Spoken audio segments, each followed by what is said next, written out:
Y a-t-il des opportunités d'investissement dans les large caps italiennes? C'est ce qu'on va regarder ensemble dans cette vidéo. Abonnez-vous à la chaîne, activez la cloche si ce n'est pas déjà fait. On commence tout de suite avec la sélection. Je suis allé sur Companies Market Cap, Italie. On récupère le top 10. Donc on a Unicredit, Intesa Sanpaolo, Enel, Ferrari, Generali, Eni, Leonardo, Poste Italiane, Carna, Prysmian Group.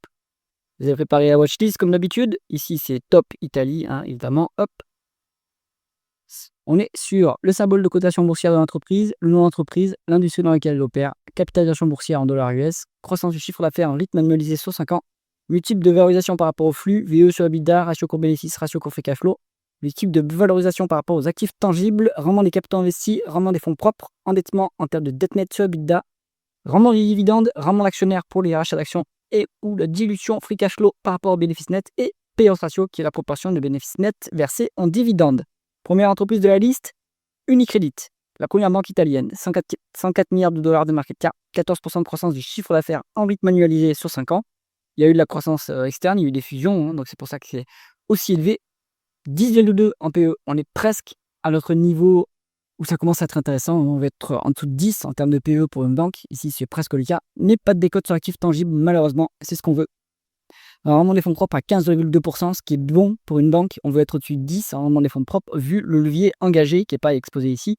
C'est normal, c'est une banque, donc c'est calculé différemment.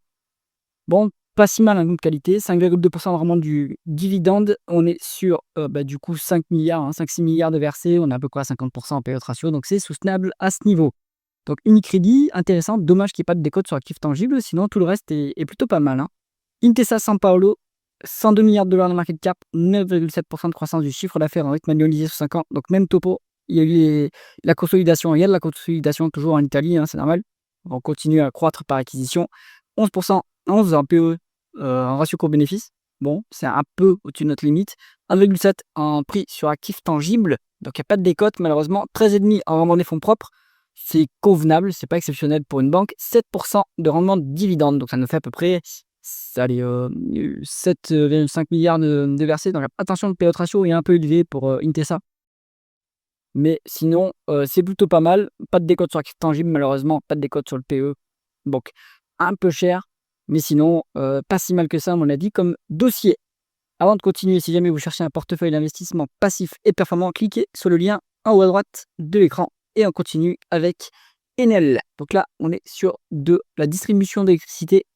Utilities, 97 milliards de dollars de market cap, 0,7% de croissance du chiffre d'affaires en rythme annualisé sur 5 ans. Donc il n'y a plus de croissance, il n'y a pas de croissance dans le secteur. 9,4 en VE sur EBITDA, c'est un peu cher pour l'Utilities en réalité. 13,3 en ratio court bénéfice, 24 en ratio court free cash flow. Donc on pourrait s'attendre à ce que cette boîte délivre plus de free cash flow que de bénéfices nets. Il faut regarder si ponctuellement elle a une dépense capitale élevée. Si c'est le cas structurellement, dans ce cas-là, c'est pas incroyable parce que c'est très mature. Normalement, on n'a plus besoin d'injecter de capital, enfin d'injecter de cash pour l'activité.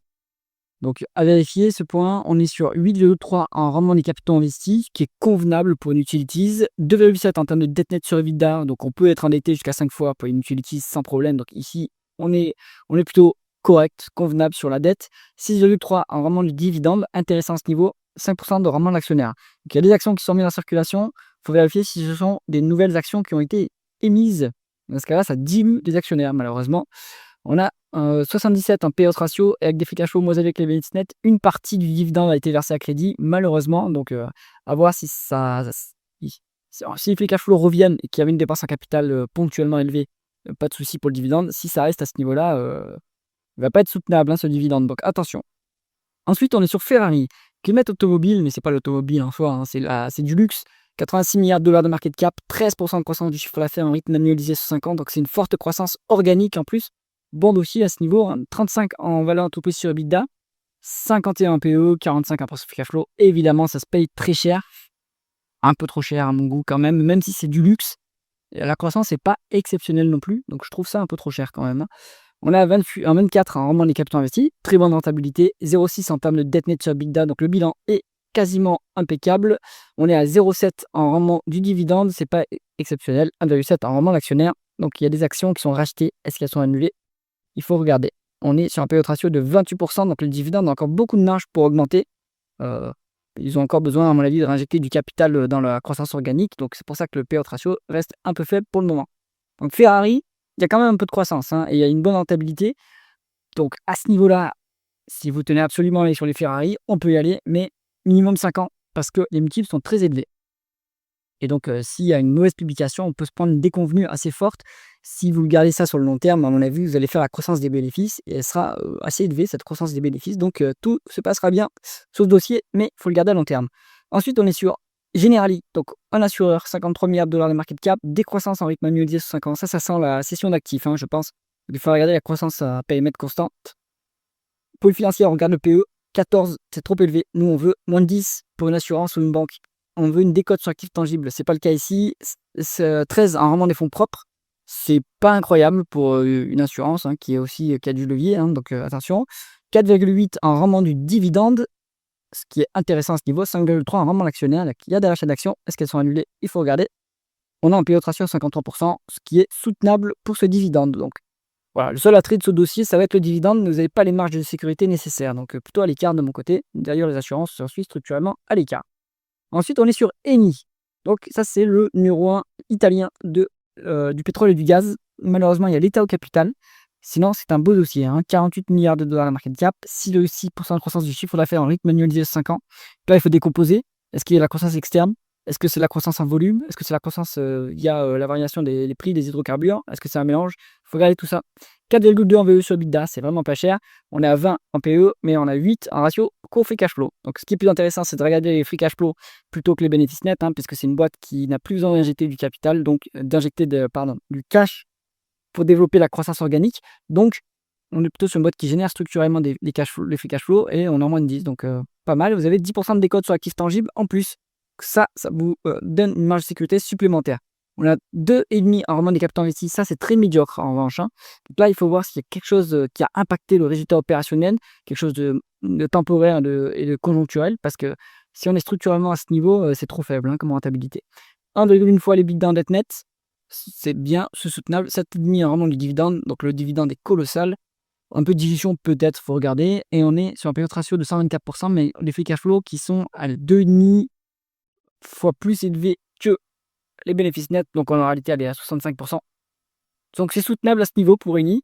Bon petit dossier, moi j'aime bien. Le seul bémol, c'est l'État au capital. Sinon, c'est pas cher, c'est moins cher payé que Total Energy. Maintenant, la qualité est un peu moindre, mais c'est quand même pas cher, hein. Leonardo, donc l'acteur de défense italien, on est sur 31 milliards de dollars de market cap, 6% de croissance du chiffre d'affaires en rythme annuel sur 5 ans, mais maintenant la croissance est devant l'entreprise. Elle sera plus forte que ce qui est indiqué ici, puisque les carnets de commandes se remplissent très rapidement avec les plans d'armement en Europe.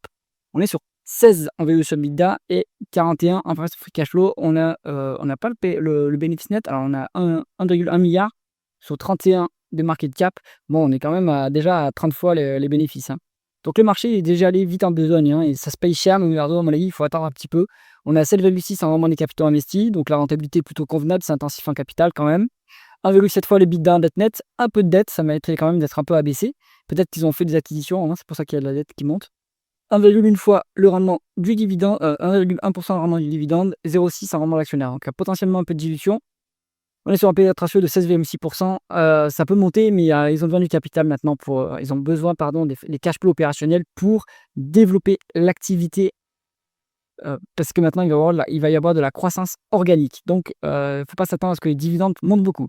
Pour moi, Leonardo, c'est trop cher. Il va falloir attendre quelques publications qui déçoivent un peu parce qu'il y a tellement d'attentes et le carnet de commandes est tellement rempli que maintenant il faut délivrer. À mon avis, ça va décevoir et du coup, ça va donner des trous d'air pour rentrer sur les Leonardo si on est intéressé un peu plus tard. Mais pour l'instant, à l'écart.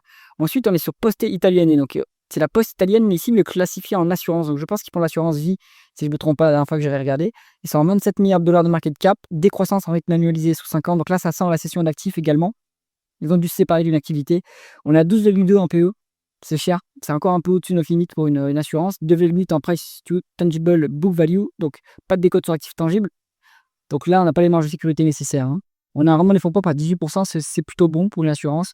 Voilà, l'endettement est énorme, même ça, c'est une assurance. 6% en rendement des dividendes. Intéressant. 4,7 en rendement d'actionnaire. Donc, c'est un peu neutralisé par des actions qui sont mises en circulation. Maintenant, est-ce que ce sont des nouvelles actions? Il faut aller vérifier tout cela. On a un PE ratio à 55%. Donc, le dividende est complètement soutenable à ce niveau. C'est à mon avis le seul attrait de ce dossier, hein. C'est vraiment du dividende. Sinon, pas hyper intéressant. Ensuite, on est sur Terna. Terna, c'est l'acteur de transport d'électricité italien. Ça serait comparable à RTE en France. Donc une utilities, 20 milliards de dollars de market cap, 9,5 de croissance avec manualisé sur 5 ans. Attention qu'il y a une forte croissance. Je me demande si c'est les prix qui ont fortement monté qui a fait qu'il y a eu de la croissance ou s'ils ont fait une acquisition. Il faudrait regarder. 12 en VE sur EBITDA. Bon, c'est un peu limite. On va dire, c'est à la limite du raisonnable pour ce type de société. Et puis, il y a pas, à mon avis, de croissance organique en réalité. Donc, ouais, c'est un peu cher. Un PE, donc free cash flow négatif, malheureusement. Donc, dépenses en capital assez violentes, à mon avis, sur les 2 derniers mois. C'est peut-être conjoncturel, il faut regarder. On est à 1,1 en bénéfice net contre une market cap de 20 milliards. Donc, on se paye facile, 20 fois. On se paye 21 fois les bénéfices nets. Voilà, c'est pas non plus donné, quoi, c'est un peu cher. On est à 6% vraiment des capitaux investis, c'est très intensif en capital, donc on va dire que c'est correct comme rentabilité.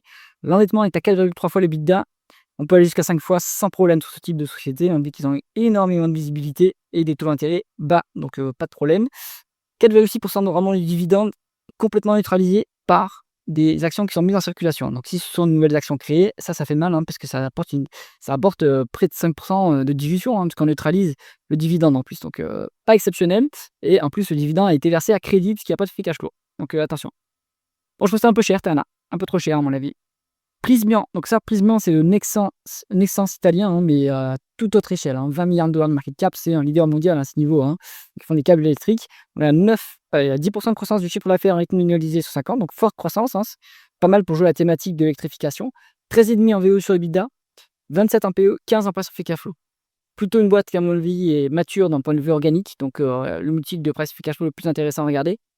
C'est limite raisonnable, ça va. C'est pas hyper cher non plus, mais bon, c'est pas donné non plus, quoi. 11, à un moment les capitaux investis, bonne rentabilité opérationnelle quand même, 2,9 fois les EBITDA net. Ça, c'est parce qu'ils ont fait une acquisition. À mon avis, là, c'est un peu trop élevé comme dette. Il faut que la trajectoire soit baissière sur la dette. Il faut qu'ils remboursent la dette en priorité avant de penser à verser un dividende. 1,4% vraiment du dividende, donc c'est pas énorme, mais à mon avis, ils gardent les cash flows pour rembourser la dette. Il faut un peu de rachat d'actions. Est-ce qu'ils les annulent derrière? Il faut vérifier ça. On a un PE ratio à 27,5. Donc le dividende est soutenable. Maintenant, il faut se désendetter en priorité. Bon, il y a des choses à faire sur cette sélection italienne. Donc, d'un point de vue croissance, Ferrari, c'est très bien. Attention quand même au multiple, donc il faut le garder sur le long terme. L'Orlando, à mon avis, ils vont décevoir. Donc, je pense qu'il vaut mieux attendre que quelques publications et que ça baisse un petit peu. Et puis après, on pourra rentrer. Ce serait vraiment une thématique de croissance. Prismian, c'est intéressant aussi d'un point de vue croissance. C'est pas mal. Après, il y a un petit peu de dette, mais bon, je pense qu'ils arriveront à se désendetter sans problème. Donc, ça se regarde. Et puis, Eni, d'un point de vue value, avec le bémol de l'État italien en capital. Mais sinon, c'est tout à fait intéressant dans un portefeuille value. J'espère que cette analyse vous a plu. C'est qu'un pouce vers le haut et pensez à vous abonner à la chaîne. À bientôt.